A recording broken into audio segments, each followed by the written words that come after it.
Hello, hello. Good evening, y'all. Welcome to your Wellness Wednesday Live with me, your host, Fallon Lopez. And if you're joining us inside of the Nurse Wellness community, welcome. It's another Wellness Wednesday check-in here in our community of nurses, of new nurses, entrepreneurs, nursing students. We welcome everyone here. This is a place of growing, of learning, of supporting each other in our wellness journey. And tonight is always a special treat for us. It's Wellness Wednesday. I come on live with a special guest. And tonight I definitely have a special lady on with us, Miss Dr. Caroline Iscovitz. So Dr. Caroline and I met, I want to say like a year ago, online in Clubhouse. If you're not on Clubhouse, it's like this interactive podcasting platform. Really cool site where you get to meet all these interesting people and get to learn all these new things. I've talked about it before on here, and I've held a couple rooms, but her and I met there. I heard what she was talking about. She was speaking my language: self-love, self-care, boundaries. We talked a lot about boundaries.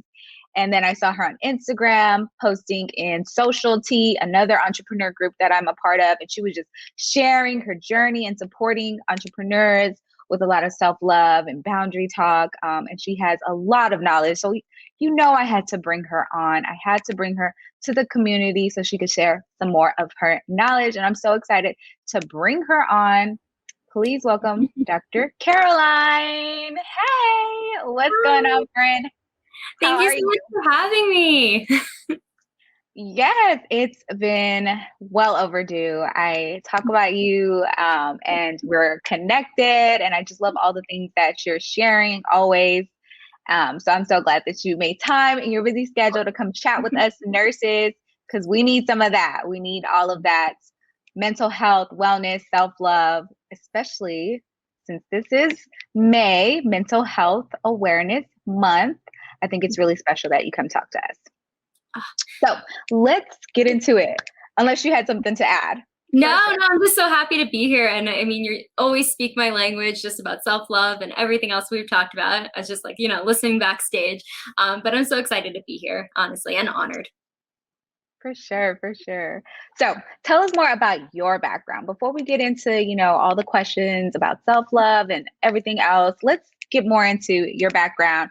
What type of doctor are you? How do you help your patients? And how did you get into coaching? It's an interesting ride, I'm sure. It definitely was unexpected, I will say. My doctorate is in psychology, clinical psychology, and I specialize in marriage and family therapy. So it's really important, just family dynamics, just as nurses too. You are dealing with everything, just what Fallon has told me so much about too, but really how you deal with the entire dynamic of the hospital or wherever you do work. But I know for me, that's where I started: family dynamics, understanding family relationships, patterns, and working with anyone from the age of 4 to 65, I think was my oldest client, and individuals, different kinds of things. And I absolutely loved it. I really did. And I'm a huge advocate for psychology still to this day, because mental health is one of the most important things to me outside of our physical health, because I believe in the mind-body connection. But I always had a soft spot for the health aspect of it, the physical health. And when I started to get very burnt out, about my 5th year in psychology practicing, like I said, I loved it, but I started to feel just overwhelmed, exhausted all the time. I noticed myself looking at my watch a little bit more than I had normally. Like I was just getting tired, and I was like very attentive to my clients, but I noticed there was something off. And I was in my own therapy at the time. And I think I was just so burnt out that physically I started to lose a lot of weight. My hair started to fall out. So I was getting a lot of the symptoms, and I didn't know what was going on. And then I had a conversation with one of my best friends, and she's like, what if you just move back to Florida, because I was living in California at the time, and take a break and then start a coaching business, since you still love working with people? And I was like, that's a great idea. So I had a game plan before I just left. I terminated with my clients, particularly the way I was supposed to. I gave them way in advance notice and everything to make sure that they were set to move on to the next therapist. But that's essentially how the coaching came about. My best friend planted the seed and I was like, yeah. And so 4.5 years later, I got back to created my niche as female entrepreneurs, because it just through my own journey of seeing all the issues that came up, the highs, the lows, really helping entrepreneurs in particular of just understanding how to really navigate everything that's thrown at you in those first few years and maintaining that, because burnout can be a cycle, but it's about catching it sooner so it doesn't become something that's harmful to your overall health. So yeah, that's a little snippet. Yeah, no, I love that. Like, we're going to talk about the burnout. Definitely. We're going to go there because burnout is something that nurses struggle with, something that I'm like recovering from as well. So we're going to get into that, but I wanted to take it back and just like say how much I admire you going after what you want. And shout out to that best friend. Look, best friends that are pouring into us, that are supporting us, that are motivating us forward. Come on, best friend. I like that, because you have to have those people that are like, going to push you and be like, hey, elbow you a little bit. Maybe you should go for what you want, right? So definitely, I love that. That is so bold. And Dr. Caroline has told me about her travels. Her and I chat sometimes. I almost want to say like, you're kind of like a mentor. I'm just throwing that out there already. Like, and she's told me about her travels. And so she's so bold. Like, I love it. So going after what you want, that takes some boldness. That takes some, I don't know, confidence, some like faith, all of those things. Like, how did you like get to that point, get to that level where you were able to take that leap, trust yourself and be like, hey, I need a change because this burnout is right here. This burnout could happen. It's very real. And how did you implement that? If you could just share like a few tips maybe. Yeah, you know what really like set everything off too? Because don't think it was just like overnight. Like I had the conversation, then started thinking about it. But that last year in California, because I moved in August of that year, and in January I created a challenge for myself, is the 52 hike challenge, where I was going to do a different hike every week, different trail. I ended up finishing the challenge before I left California. But my point of bringing that up is I started to get different perspectives from different trails just of my life, and really having that alone time in nature and being on top of a mountain, just like kind of really evaluating my life. Where do I want to go? What does that look like? And like what you were saying with traveling, I love traveling. And the population I was working with at the time, some were really high functioning, so they were fine. Others I was seeing multiple times a week, so it was a little more high crisis type clients. So it was a little bit harder for me to take time off. So I felt a little bit trapped, and I didn't realize this at the time. It was like hindsight's 2020. But I started to really look at my life. I'm like, do I want to be in an office the rest of my life? And the answer was no. Like being in nature, like changes my world. And I wasn't able to get out as much as I would have liked to if I continued down that path. And there's a lot of creative ways as therapists and in the mental health world that you can change your lifestyle. But I felt like in that moment, I was meant to do something more in a different capacity and a different platform. And it just kept coming clear to me the more trails I did, the more I was seeing different perspectives. It was just like having that alone time by myself. It was like that self-reflection. And it was really just like solo me, like figuring it all out, dating myself, really just going through my own therapy. But I think it was not just one thing, but it was really just taking care of myself from the inside out. I actually stopped eating meat. I stopped drinking. I stopped like allowing those things that were impacting my health in different ways to remove those. And that's where I think just so much clarity was coming in. And that's what helped me make that decision. And it was terrifying because it's like, I went to school for so long and now I'm changing. And everyone around me is like, what are you doing? But thankfully my parents were supportive. We're like, you can come home. We want you home. But it was a really good, I felt very confident in my decision because I knew there was something greater inside of me to help more people in a different capacity than I was at prior. So that's really what happened. Man. Yeah. Yeah, that speaks so much to me because as a nurse, I've felt that too, like being trapped or like feeling like I didn't have a lot of options. Like this was how it had to be that I served people. As a nurse, this was the only way, like at the bedside or in an office, this was the only way that I could share or like help people. And that may not be what exactly I thought or the idea that I thought, or even like how I can honor me as a person. But that came through, like you said, that alone time, that spending time reflecting, showing yourself a lot of self-love. And so that's going to be a good segue for us to get into self-love. I know you kind of touched on some of those things. I want to say like that alone time is how you can give yourself self-love or like show yourself self-love. But in your definition, for somebody that's like a self-driven person that's very given, like the entrepreneurs, the nurses, the doctors that are very like givers of giving to others, like what is like a good example of like self-love or a definition of self-love, maybe in your own terms? Yeah, I think the first thing is boundaries. Creating boundaries is everything, especially being a former people pleaser, perfectionist, like in recovery of that. It still seeps in sometimes, but really it's recognizing pleasing ourselves first. So everything that overflows goes to your patients, your clients, everybody in the office or the hospital, the families, everybody that you're dealing with on a day-to-day basis. If you do not have your cup full, you're going to get burnt out. You are going to get depleted, but it's really that mind, body, soul connection and prioritizing ourselves first and foremost. And I mean, I could go on about it, but like another little tidbit with self-love and how I define it, it's accepting our flaws and the insecurities, like acknowledging them, but not letting them take over. It's so difficult and it seeps in sometimes. Still to this day, I am not perfect, but I think it's just accepting it and being able to be like, oh, hey, you're here. Okay, I see you. I acknowledge you. I'm not going to deal with you, but I'm moving forward.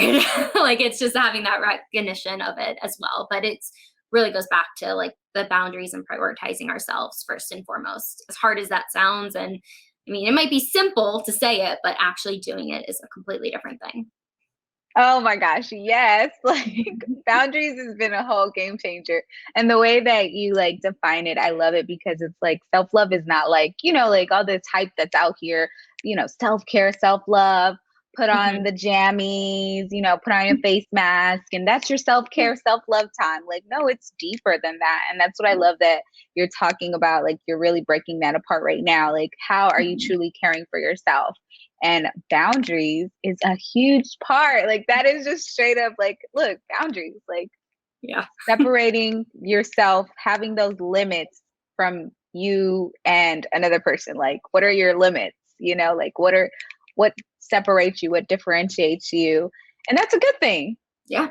That is an amazing thing. Like we should honor those boundaries. And I think a lot of people in healthcare, a lot of nurses have problems putting up boundaries because we care so deeply for our patients, because we empathize so deeply for them. So how could somebody start practicing boundaries or speaking up or putting themselves first? I know you said a lot about like getting alone time, but what is one way that maybe somebody's just like watching right now, like how could they start practicing boundaries or self-love in that way? Yeah, I think it depends on where you are at, but if it's like you've never set a boundary before, it can be very terrifying. I know it was for me. Like it took a lot of work. Like to be quite honest, every therapist, like a therapist has a therapist because you're dealing with everybody else's emotions too. But I think for me, when I was learning how to really set boundaries with people around me, because I'm just a giver too, like being in the mental health field, I want to make sure my clients had everything possible and like constantly researching things and doing things outside of the office. And I'm sure as all of you as well watching too probably do the same, because you want the best for your clients and you want to see them get healthy. And mentally, I wanted to see my clients get healthy as well. But I think the biggest thing is practicing, writing it down. So like when I felt maybe overwhelmed or like, I don't know what to say or how to say this effectively, where they're not going to, I don't want to be mean or rude, because that's always the like thought process. Like even with my clients, they say that all the time. They're like, oh, that's kind of rude. Like, no, it sounds like it, but it's not. So it's writing down like bullets of like, okay, what are the facts? Like writing down the facts of what you're trying to say and practice that in a mirror before you even go to the person. So you have the courage, like just even if you're recording something sometimes, like for reels, if you're like, I do this all the time, you're trying to record the voice and like half the time, like I mess it up. but I got better over time of like saying the same thing over and over. And it's kind of that same concept where if you're practicing it in the mirror, you're seeing what you look like too. If you look nervous, okay, maybe somebody's not going to receive that as well. So if you're practicing it, gaining that confidence of this is the fact and I'm setting this boundary. This is like what I need from you. So what's happening and what needs to happen moving forward. So when you are setting those boundaries, that's like kind of the little framework to remember when you are doing that. And because it's a one That's thing really to set good. it. Yeah. But as It's one thing to say it. yeah, one thing to say it and set it, another thing to actually implement it and enforce it. Okay, the backup, right? Yes. That's hard. So hard. But it's not impossible. But I love that you said do the mirror work, practice. That is such a good tip because like you said, like for those people that are givers, for those people that that are putting others first a lot, it can be hard. And you're like, I don't want to come off mean. I don't want to lose this relationship, jeopardize anything. I don't want to stir the boat. I don't, all of these excuses. But honestly, putting boundaries, speaking up for yourself, it's not mean, it's not ugly. Practice. It might come off a little rushed or harsh at first, but you can smooth it out later. Just yes. Say something, speak up. Like you said, write it down, practice it. I love that. It's great. And just to kind of add to that too a little bit, like when you are setting it, you might the first few times feel a little awkward or like you might get like a gut feeling like, oh, did I really just say that? Just still stand in your power because you're setting a boundary that it's important for your needs, but also the person you're setting that boundary for, because now they're going to know, okay, I can't cross this line. Like you're setting that tone for it. But just remember, it might be really uncomfortable at first, but with practice, it'll get a little bit easier. Yeah, I agree. Making sure we talk about it. It's uncomfortable, y'all. It is not just like super easy, just rolls off the tongue all the time. No, it takes practice. Yes. So why do you find that like entrepreneurs, busy, self-driven individuals, we struggle to practice a lot of this self-love and boundary work? What are some reasons why that you have found in your work? And how do you help your clients get past that? Yeah, I kind of mentioned it, but like the people pleasing, not wanting to rock the boat, because you're so focused on the next thing, you don't want to, maybe you feel like you can take on everything as well. So it's hard to ask for help or set those boundaries. The perfectionism of like, well, I can do it. I've done it before. It's not a big deal, or I do it better. Just some of the things that like I've heard from clients as well. And I'm guilty of that too. And my next point, like also is like guilt. You might feel guilty for asking for help or like that you are struggling and you need that little extra, but don't know how to ask for it because maybe you've been trained to just do it. Like there's no question about it. You just do it because maybe nobody else is doing it. You're always the one to fill in or step up. Somebody calls out, you're there. Like those things, I think that's part of the struggle. It's just so hard to, if you haven't enforced those boundaries, it just keeps happening. It's a vicious cycle. And the other part is just maybe culturally, like how we were raised as well. And that grind and hustle culture too.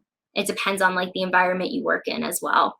So I think those all play a factor. And just even like a lot of the CEOs I work with and other entrepreneurs, they're like a solopreneur. They're doing it all by themselves. So sometimes it's hard because it's like their baby and they're like, I don't want to give my baby to you right now. Like I'm not ready to do that when they're asking for help. So I think that's the struggle with it.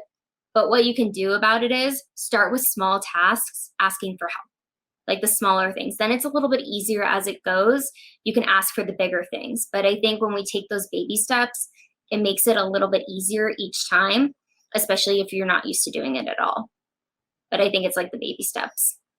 Exactly. The baby steps. Like a lot of people just want to hop to like, okay, I have full confidence now. I have full boundaries now, healthy boundaries now. Like it's that middle part, that in between, those small little things that you're doing every day. And I can definitely attest to that. Just not wanting to be somebody as a nurse when I was working full time on the floor. I didn't want to like rock the boat. I didn't want to ask for help. I had kind of like the superhero mentality. Like I wanted to save everybody else, you know, and sometimes the guilt, and of course the cultural aspect of it as well. So it seems like I had a lot of the things that could really even like lead to the burnout. Like, and it's so mind blowing when you find out, when you're like, those shades have been opened, the blinds are open now. Like, okay, I can change some stuff. I can work on things. I can, do the work and talk to somebody. And my mental health is better. My mental health is so much better, like, and so definitely with May being mental health month, as just like as we like segue into this next point, maybe pivot a little bit. What are some ways that, we can bring more awareness around mental health, just as people that help others, that, as nurses, as entrepreneurs, as givers, like what are some ways that we can bring more awareness around mental health? I think the biggest thing is breaking the stigma, because everybody struggles with something. I mean, like I've already mentioned twice or now 3 times, like I've gone to therapy, I'm still in therapy, different phases of life, because it's just like going to the gym or eating healthy. You're working on that constantly. It's not something, you don't just eat one healthy meal and then you're healthy for the rest of your life. But I think mental health is one of those things because you can't tangibly see it. You can see it over time, how it can be impacted. But it's just that mental fitness of really, I know that's a term that's been used a lot over the years, but really taking care of our mental health and just having a tune-up, essentially.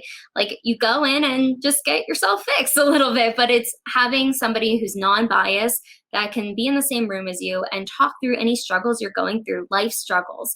Because I don't know anybody who hasn't gone through something in their lives where they may need a little extra help in that time, or new coping strategies that are no longer working that might have worked up until now. So it just gives you a different perspective and a little more support. And there's nothing wrong with going to therapy or having that extra support, because I feel like I need a village around me, like helping me in different capacities, just like I think everybody deserves that. And if they have access to that, so it's just resources. There's so many resources. And if you don't want to go to therapy, there is Talkspace and Better Health, which is like a phone app that has access to therapists as well. If you're not ready for that, like full on face to face, it's a segue to it. And there's so many other mental health apps that can be beneficial for people. But I think just really recognizing that there is absolutely nothing wrong with asking for help, as hard as it can be. And if you've had an experience with a therapist before where you're just like, oh, therapy's not for me, it might have not been the right therapist. And that's absolutely okay. I mean, I used to tell my clients the first session, if you're not comfortable with me, that's absolutely okay. I can always give you referrals.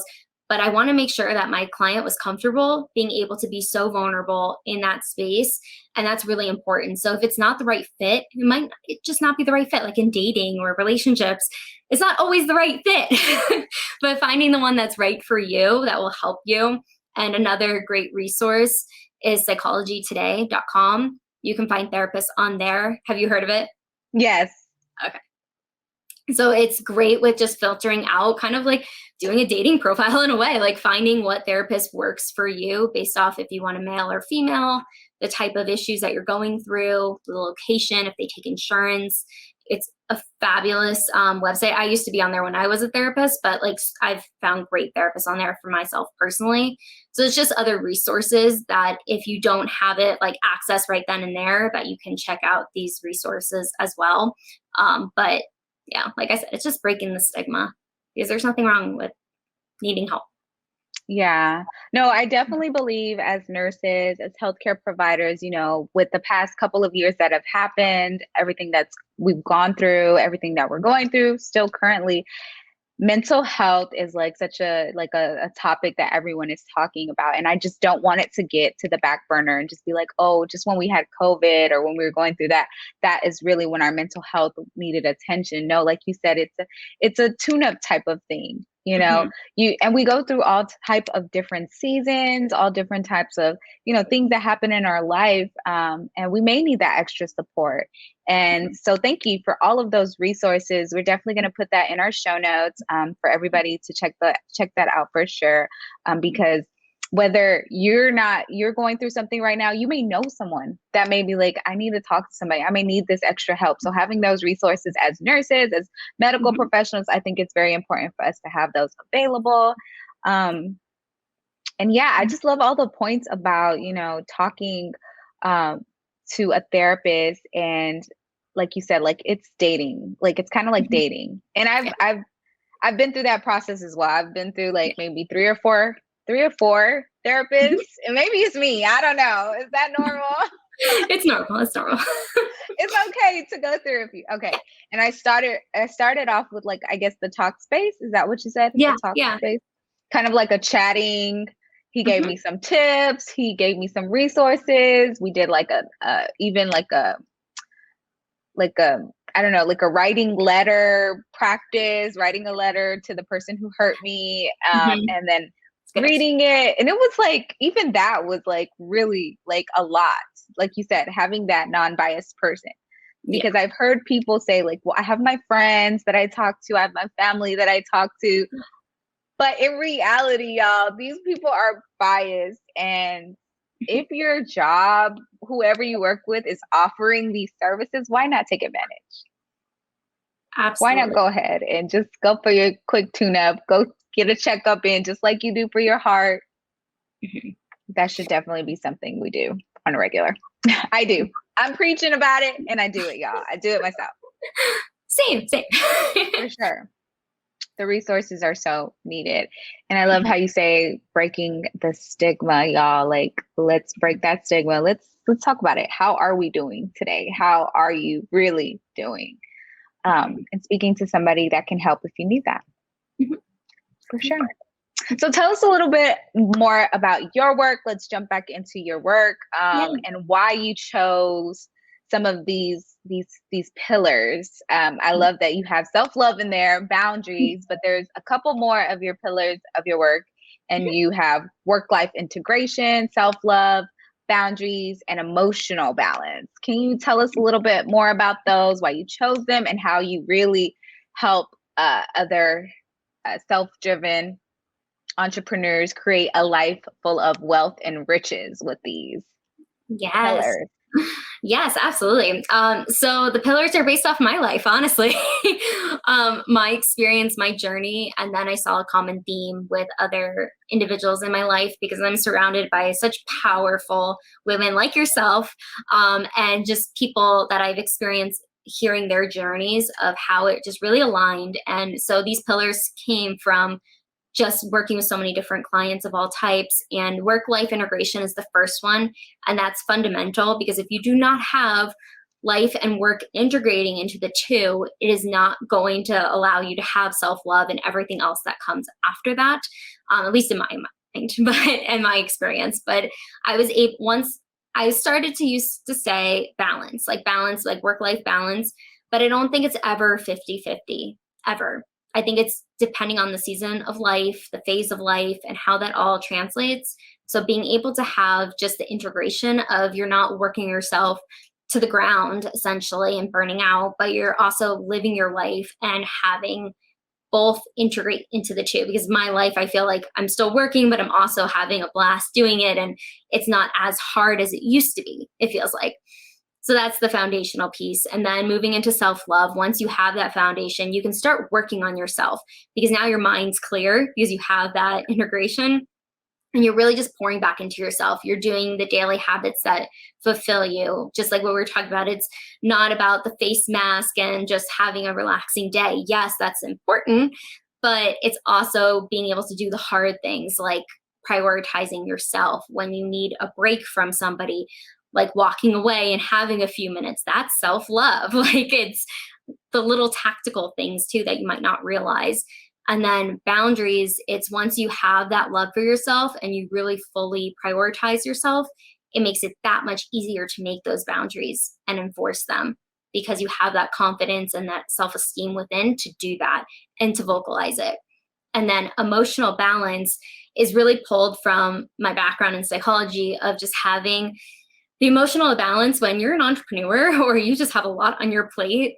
your emotions can go up and down and all around, but being able to have that balance within the most important relationships in our lives, whether it's significant other, family, friends, coworkers, people in the office, the hospital, wherever you are located, but being able to have that regulation. And it's more like emotional intelligence too. So we dive really deep into that for each person, of just having that self-awareness on another level. So it's almost like we go through a journey, my clients and I, and being able to really facilitate that based off of my experience and just all the like clinical research I have on it as well. But that's kind of how they started, and they suck. That's lovely. I mean, I just love that because it's like you can see the transition, how you're talking about work-life integration. I love this word and the phrase because you, like you said, the balance part. I don't like work-life balance. I don't say work-life balance because balancing feels like it's like you're doing this balancing act, and I'm not this balancing act, this balancing person trying to put on a show. We're human beings. So I love that you use work-life integration versus the work-life balance. That's really powerful. What are some examples of doing work-life integration? I would just love to hear maybe like some examples that you have or you've seen. Yeah, I think it's just like being able to like go work at a coffee shop and I'm meeting with a client, but then then a friend comes and I'm meeting with my friend. So like integrating that way, or maybe I'm running an errand and I take a quick client call or a customer call for my other business.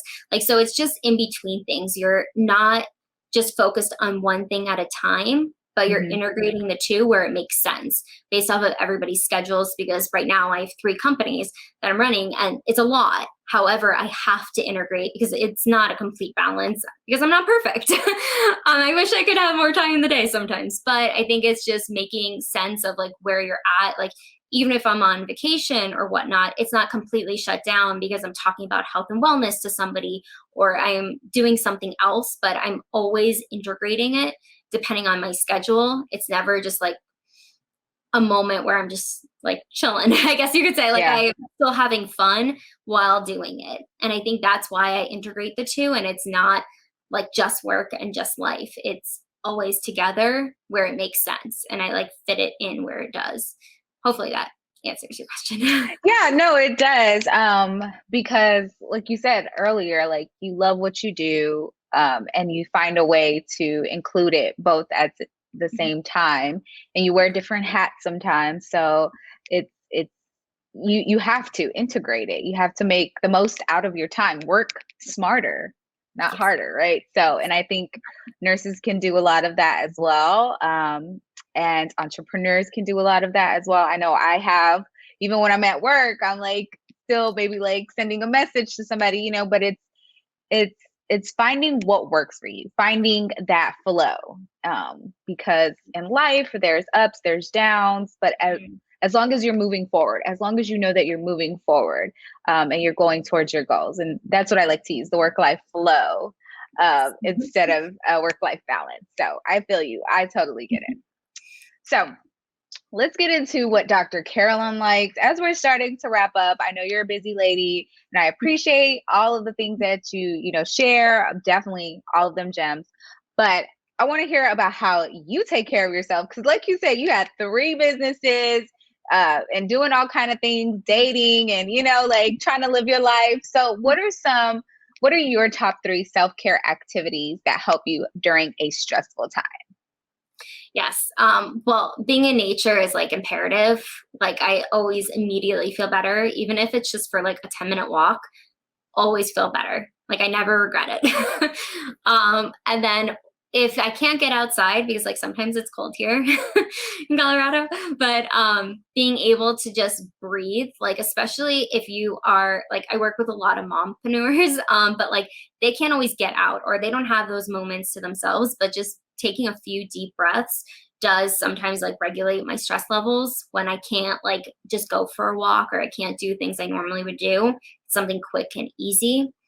And then I think the third thing would be just making sure I'm drinking enough water, honestly, because I know it's something so simple, but like it really makes a difference. And I am terrible at it. Yeah, I know. I'm like, I have my water here. Got my water too. I was like, I'm on the phone. I need to have my water. You help me remind myself. But I think it's that too, like stressed out or whatnot. Like I will take like either a supplement or like I have my water, just something to relax me. Like one of them, it has ashwagandha in it. So that's like something that like I'm sure you're familiar, maybe not. Are you familiar with ashwagandha? Yeah, immunity. I thought it was immunity or something like that. Yeah, the root like actually helps like calm the whole mind and body. So it's found in a lot of like teas or different things you can get. But that's like one thing that really helps me within like 20 minutes. I'm like, okay, I can breathe. Because it's all natural. I don't like to put anything that's not in my Yeah. body. But definitely that and water is like the third thing that really helps me in those really high stress moments. Yeah. That's so good. Yeah, simple things, having a quick moment to deep breathe, drink your water, drink your ashwagandha tea, whatever you need to do. Those are really, really good. I think like I do a lot of those things, definitely nature, whatever it is. Like tomorrow, I'm already like planning, I need to get out, I need to get into nature. And like you said, even if it's a 10-minute walk, go to your mailbox, suck up some sun. I Yes. take breaks during the day. I just have to like go outside, like whatever that looks like for 5 minutes, 10 minutes. I need Mhm. the sun on me, y'all. Yes. And I would definitely add to the water, to the deep breathing, just being kinder to myself with my thoughts. Mhm. Cause I Yeah. am so hard on myself, Doc. Oh man. And it's still something that I have to practice. And I think you were sharing that earlier. It's not just like one and done, you drink your water and you're healthy, like you have Right. to practice these things. You're not going to be stress free just automatically. You take your deep breaths one time, right? You have to keep these practices going. And I think it's so important that we, make it more of a lifestyle, like a work Yeah. life integration lifestyle, like it's going with the flows, finding what works with us, and supporting ourselves as much as we can. Mhm. So I appreciate you for all of these wonderful gems. It's been so wonderful talking to you. I know you're a busy lady, and all the things that you're doing. I'm so supportive of everything. Y'all check out her YouTube page, Morning Cup. Let's fill our cups, right? Like Mhm. get your morning cup in on YouTube. Yeah, I was thinking about that earlier when you were sharing. I know. It's like I haven't plugged, but yeah, no, definitely. Thank you so much for having me. I so appreciate your time and just being able to share with your amazing group of phenomenal people. And thank you again for just making the space for me today. Of course, y'all. So please go check out Dr. Caroline, all of the wonderful things that she's doing. Check out her YouTube channel. We'll add all of these things as well in the show notes below so that y'all can check out. And we appreciate you, Doc. Thank you so much. Thank Bye. you. Y'all, another wonderful conversation with my friend, Dr. Caroline. She's amazing. And she's out here, y'all, getting it in. She's serving her clients, showing up as an entrepreneur, and doing all of the wonderful things. So she had so many wonderful gems to share with us. We definitely should be pushing forward, moving forward in our goals and our dreams, but also taking the extra time to take care of you, whatever that looks like, practicing boundaries, self-love. All of these are so important. So if you are watching us on the replay, make sure you go back and check out all the wonderful tips that she shared, y'all. And I appreciate y'all for showing up and showing out. And we will see you next time. Bye.